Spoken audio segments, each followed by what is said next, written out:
for this weather? Yeah, but it's, I always figure that you keep things in perspective. I started a season as a coach about 30 years ago. We had a 5-game series in New Britain, and then followed that up with a 5-game series in Waterbury. So we opened up the season 10 games on the road and played twice. And that's not a lot of playing, and that's a whole lot of doubleheaders down the road.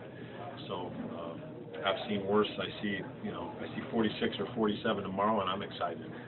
And I know the first week looks poor, and I know we've had a mild winter, but nothing you can do about it. And try and keep them ready, and we'll see what happens Thursday night in Scranton. At the same time, what was that first reaction when you got off the plane on Monday? I was prepared. I guess I'm probably the closest thing to Jim Cantori that there is, and a lot of baseball people I don't think really realize. I mean, I wake up every morning and I'm on the weather first thing. It doesn't matter whether I'm here, Pawtucket, Durham, or whatever. It's become maybe an addiction. I don't know, that was probably not a good thing. But so we knew that there was a possibility, and Dan I kept in touch with, and more or less, I knew I was going to give the kids today and tomorrow, and just to make sure we could get some work done Wednesday. And heck, the cages here are in great shape. They're so much better than they were. And all we need is the mound and the home plate area. So we'll get our work done here instead of going over. We appreciate the college offering on their facility over there. And I like to get the guys out in this stuff. I mean, you don't need to play in the snow, obviously, but you need to hit and do some things and move around in 35, 45-degree weather because there's a chance you're going to have to play in that. Mike, the roster only has 3 outfielders.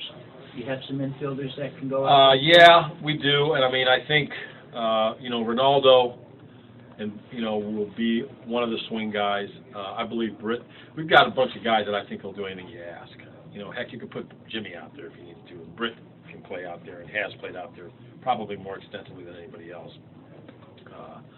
So Buck's an option. So I think in general, we've got some flexibility, and not just for me, but because organizationally, Jimmy played third, first, and a little bit of second this spring in big league camp. Might have even gotten a small bit of time at short, which is something we didn't do with him last year. So all of a sudden he's fine. Buck's played all around, and the 2 kids at short can play anywhere on the infield. Polanco can play anywhere on the infield and needs to. So we're going to move some guys around and kind of mix and match, both to keep people playing and to expose guys to different positions, and that's an organization. Roster's going to change. Got to figure you feel pretty good about it right now, though, where it stands at this point. Yeah, no, I mean, I think, and you're always so optimistic when you come out of here, but a nice mix of young guys and veteran guys, a few more young guys than last year to start the season. People that players that fans have seen here, a lot of them, and then some new faces, which is always good. So yeah, I'm excited, and I think the game boils down to pitching. And we get Dino back, and Rios and Alex, and we've got people that should be able to get people out, and then we'll put the bullpen together. We've got some great arms in the bullpen. Hopefully I don't screw that up and figure out the right way to use guys. But I think there's plenty of reason for us to be optimistic. I think we'll have a nice offensive club. We'll have a little more speed than we did last year, but that wouldn't take much.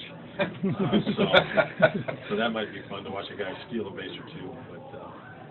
But yeah, I'm looking forward to it. Do you have an idea on a closer, or? No, I honestly do not. One of the things coming out of there first was waiting. You wait on Paul and Terry to make their decisions, and then start putting this thing together. Look, we got big arms with JR. We've got a ground ball machine with Kintz. We've got a big arm with Luke. So those are our 3 right-handers. Could use any one of those in a closing role. Left-handers, I've got arms. I've got situational guys. So I'm looking at this thing as piecing it together the first couple of games. That's not necessarily what I want, Kev. That's not, it's much easier to manage when you just say, okay, that's my guy in the 9th, and then you piece it together till the 9th.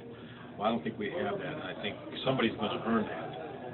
And in the meantime, I'll try and figure out how best to use guys and keep guys involved. But, we've got a lot of experience from all 7 of those guys. They've all pitched a great deal in pro ball, and if they hit the glove, if they throw strikes, any one of them can close the game. That's the way I look at it. Meyer back to starting. Why? You know, I think Not that I'm I think questioning the it. power. No. Well, that's you're welcome to do that. And I don't know who made that final decision. I mean, Terry, Paul, people above me, which means pretty much everybody. And I think, giving him a respite off the start he was into last year was a good thing. He threw the ball extremely well the other day. That was exciting. As good as I've seen him in a while. And I just think that powers that be thought, let's get back to exploring all three of his pitches, put him in a situation where he's making pitches and getting on the mound for a lot of pitches. What his future holds is probably up to him. But I think Terry and those guys have always looked at him as a starting pitcher, and I'm on board. And hopefully he'll anchor this thing the way he did a couple years ago. You got two guys, including Meyer, combined to be about 14 feet of pitchers. Is that kind of odd walking around the clubhouse? Well, yeah. I mean, I feel bad for them on the plane sometimes. I mean, you get the bulkhead seat, and you're still in trouble. Your feet are still right next to the pilot. So, but you know what? Size is important, and these guys, it's not everything, but both these guys throw in the mid-90s, and if they stay on top and work a downhill plane, I mean, that's, it's one thing to throw 95 or 96 when you're 5'10", but if you can do it and hit the glove and do things when you're that big a man, also obviously your release. But there was a guy named Johnson, Randy. I think he was pretty tall. I think that was his name. So anyway, they talk about the speed. Seagulls.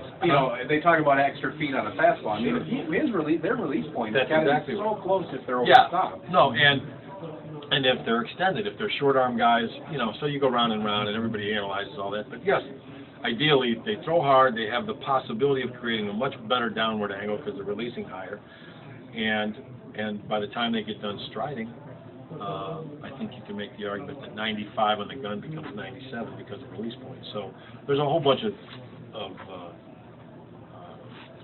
positives when you're that size. But none of it matters unless you hit the glove. And that's a fact. And I don't care what size you are. So that's the deal. That's my only mantra. I don't get involved with the pitching very often. Stu will do a great job with those guys. But professional glove hitters, they're all members of the PGA as far as I'm concerned. I'm not talking about golf. I don't care if you throw 88 or 98. You hit that glove on a regular basis, you're going to make money in this game. So we'll see how we do it. With a guy like Kepler coming off such a big season, what are your concerns? How do you keep him going in the direction he's been going? He keeps himself going. He had a good spring. I think he's growing into who he is, both as a person and as a player. Was a young kid for years in the organization. You're always excited about that coming out year.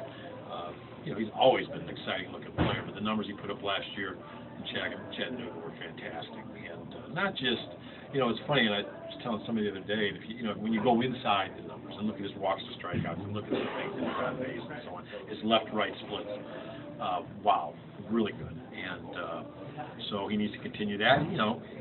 Still has work to do. They'll challenge him in a different way here a lot of times than they do at AA. Might not have the same amount of stuff on a daily basis that you see from the kids in AA, but boy, they know how to pitch. And the sequences and the patterns they're going to attack you with are different. So it's like anything else. It's time to make adjustments. But you go into the season confident in what you do, and then make adjustments as you need to. But it's a lot easier to do that coming off a really nice year than it is a real poor year. There's some excitement there with Barrios and Kepler and Adam Walker. Oh, and it's ball. Yeah, I mean, heck, there's, all the young players in this organization. I mean, from the guys you mentioned that are, going to start the season here to several of the guys in the big leagues, to some kids underneath us that Dougie's going to have in AA. This is a good time for young talent in this organization.